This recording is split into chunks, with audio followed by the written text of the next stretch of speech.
चतुर्थकाण्डे पञ्चमः प्रश्नः प्रारम्भः। ॐ नमो भगवते रुद्राय। नमस्ते रुद्रमन्यव उतोतैषवे नमः। नमस्ते अस्तु धन्वने बाहुभ्यामुत ते नमः। यातयिषु शिवतमा शिवं बभूवते धनुः। शिवा शरव्या यातवतया नो रुद्रमृडया। याते रुद्रशिवा तनूरघोरा पापकाशिनी। तया नस्तनुवाशन्तमया गिरिशन्ताभिचाकशीः। यामिषुङ्गिरिशन्तहस्ते बिभर्ष्यस्तवे। शिवाङ्गिरित्रतां कुरु माहि गुंसीः पुरुषं जगत्। शिवेन वचसा त्वा गिरिशाच्छा वदामसि। यथा नः सर्वमिज्जगदयक्ष्मगुं सुमना असत्। अध्यवोचदधिवक्ता प्रथमो दैव्योऽभिषक्। अहीगुश्च सर्वान् जम्भयन् सर्वाश्च यातु धान्यः। असौ यस्ताम्रो अरुणौत बभ्रुः सुमङ्गलः। एचे मागुं रुद्राभितो दिक्षु श्रिताः सहस्र शो वैशाखुं हेड ईमहे। असौ यो वसर्पति नीलग्रीवो विलोहितः। उतैनं गोपा अदृशन्नदृशन्नुदहार्यः। उतैनं विश्वा भूतानि सदृष्टो मृडयातिनः। नमो अस्तु नीलग्रीवाय सहस्राक्षाय मीढुषे। अथो ये अस्य सत्त्वा नो हन्तेभ्यो करं नमः। प्रमुञ्च धन्वनस्त्वमुभयोरार्त्नियोर्ज्यां। याश्च ते हस्तगिषवः पराता भगवो वपा। वतत्यधनुस्त्वगुं सहस्राक्षशते शुभे। निशीर्य शल्यानां मुखा शिवो नः सुमना भव। विज्यन्धनुः कपर्दिनो विशल्यो बाणवागुम् उत। अनेशन्नस्येषव आभुरस्य निषङ्गतिः। याते हेतिर्मेढुष्टमहस्ते बभूवते धनुः। तयास्मान् विश्वतस्त्वमयक्ष्मया परिभुजा। नमस्ते अस्त्वायुधायानातताय धृष्णवे। उभाभ्यामुत ते नमो बाहुभ्यां तव धन्वने। परिते धन्वनो हेतिरस्मान् वृणक्तु विश्वतः। अथो य इषुधिस्तवारे अस्मन्निधेहितम्। नमो हिरण्यबाहवे सेनान्ये दिशां च पतये नमो नमो। वृक्षेभ्यो हरिकेशेभ्यः पशूनां पतये नमो नमः। सस्पिञ्जराय त्विषीमते पथीनां पतये नमो नमो। बभ्रुषाय विव्याधिनेन्नानां पतये नमो नमो। हरिकेशायोपवीतिने पुष्टानां पतये नमो नमो।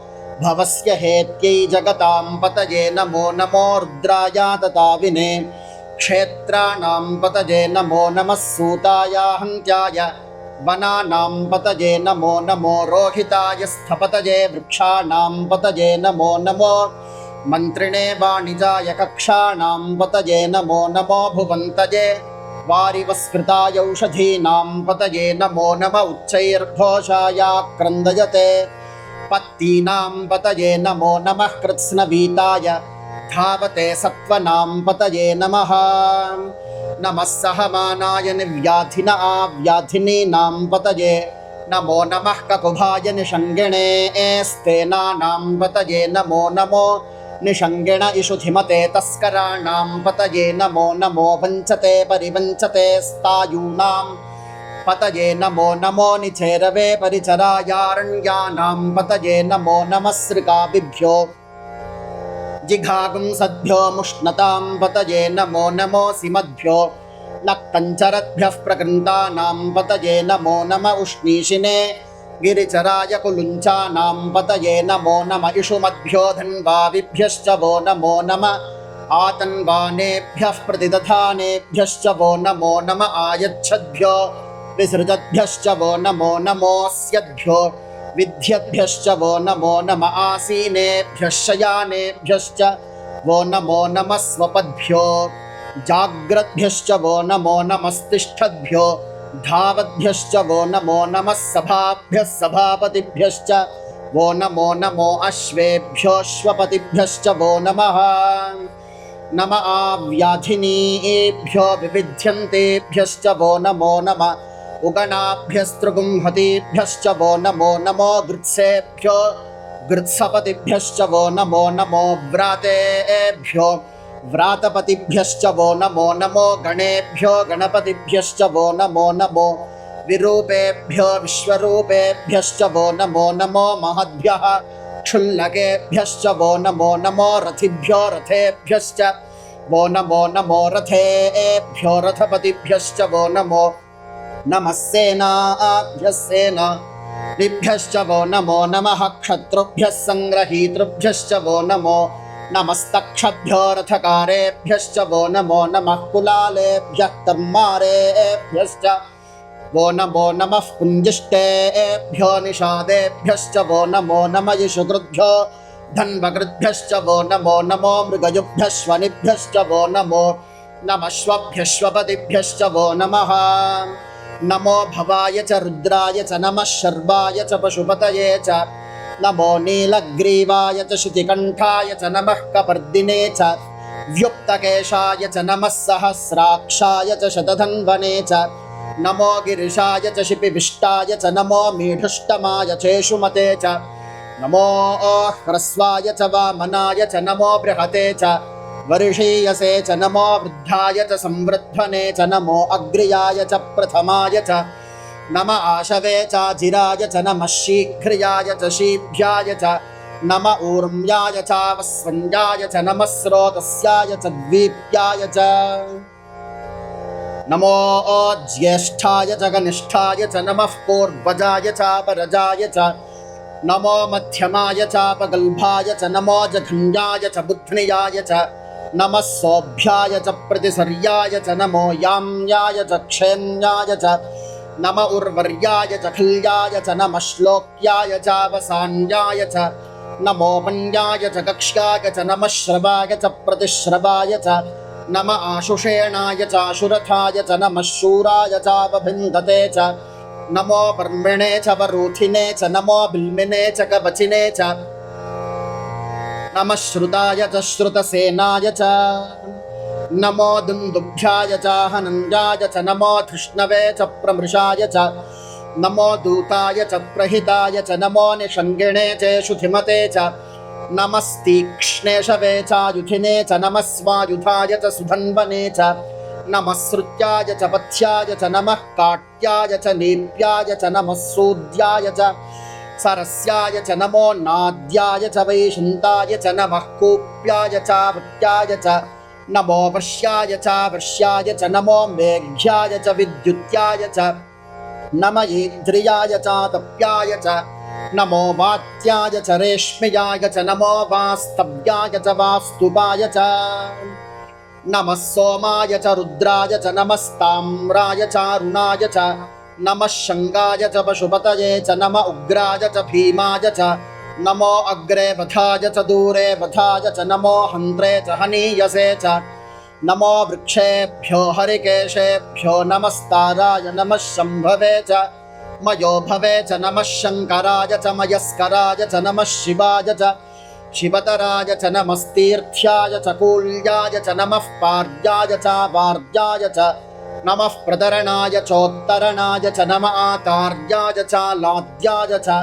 नमः शष्प्याय च फेन्द्याय च नमः सिकत्याय च प्रवाह्याय च नम इरण्याय च प्रपथ्याय च नमः किगोशिलाय च क्षयणाय च नमः कपर्दिने च पुलस्तये च नमो गोष्ठ्याय च गृह्याय च नमस्तल्प्याय च गेह्याय च नमः काट्याय च गह्वरेष्ठाय च नमो हृदयाय च निवेश्याय च नमः पागुंसव्याय च रजस्याय च नमः शुष्क्याय च हरिद्याय च नमो लोप्याय च लप्याय च नम ऊर्व्याय च सूर्म्याय च नमः पर्ण्याय च पर्णशय्याय च नमोपगुरमाणाय चाभिघ्नते च नम आक्षिदते च प्रक्षिदते च नमो वह्किरिकेभ्यो देवानागुं हृदयेभ्यो नमो विक्षीणकेभ्यो नमो विचिन्वत्केभ्यो नम आनिर्हतेभ्यो नम आमीवत्केभ्यः द्रापे अन्धसस्पते दरिद्रन्नीललोहिता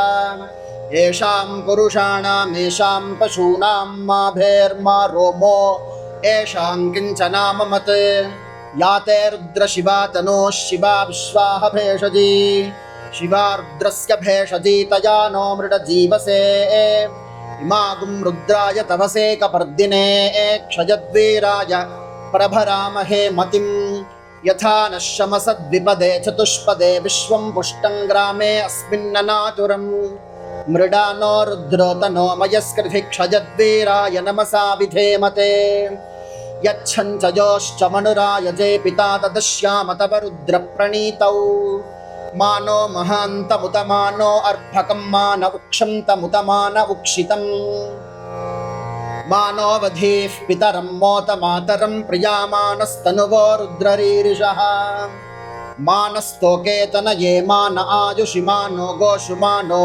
अश्वेषु रीरिषः वीरान्मानो रुद्रभामितोपधीर्हविष्मन्तो नमसा विधेमते आरात्ते गोघ्न उत पूरुषघ्ने क्षयद्वीराय संभ्रमस्मेते अस्तु रक्षा च नो अधि च देव ब्रूह्यथा च नः शर्म यच्छ द्विबर्हाः स्तुहि श्रुतं गर्तसदञ्जुवानं मृगन्न भीममुपहत्नुमुग्रम् मृडाचरित्रे रुद्रस्तवानो अन्यन्ते अस्मन्निवपन्तु सेनाः परिणो रुद्रस्य हेतर्वृणक्तु परित्वेषस्य दुर्मतिरघायोः अवस्थिरा मघवद्भ्यस्तनुष्वमेध्वस्तोकाय तनयाय मृडया मेढुष्टमशिवतम शिवो नः सुमना भव परमे वृक्ष आयुधं निधाय कृत्यं वसान आचर पिनाकं बिभ्रदागहि विगिरिदविलोकित नमस्ते अस्तु भगवः यास्ते सहस्रगुं हेतयोऽन्यमस्मन्निवपन्तु ताः सहस्राणि सहस्रधा बाहुवोस्तव हेतयः तासामीशानो भगवः पराचीना मुखाकृति सहस्राणि सहस्रशो ये रुद्रा अधिभूम्यां तेषागुं सहस्रयोजने वधन्वानि तन्मसि अस्मिन् महत्यर्णवेऽन्तरिक्षे भवा अधि नीलग्रीवाः शितिकण्ठाः शर्वा अधः क्षमाचराः नीलग्रीवाः शितिकण्ठा दिवगुं रुद्रा उपश्रिताः ये वृक्षेषु सस्पिञ्जरा नीलग्रीवा विलोहिताः ये भूतानामधिपतयो विशिखासः कपर्दिनः ये अन्नेषु विविध्यन्ति पात्रेषु पिबतो जनान् ये पथां पथि रक्षय ऐलवृदायव्युधः ये तीर्थानि प्रचरन्ति सृकावन्तो निषङ्गिणः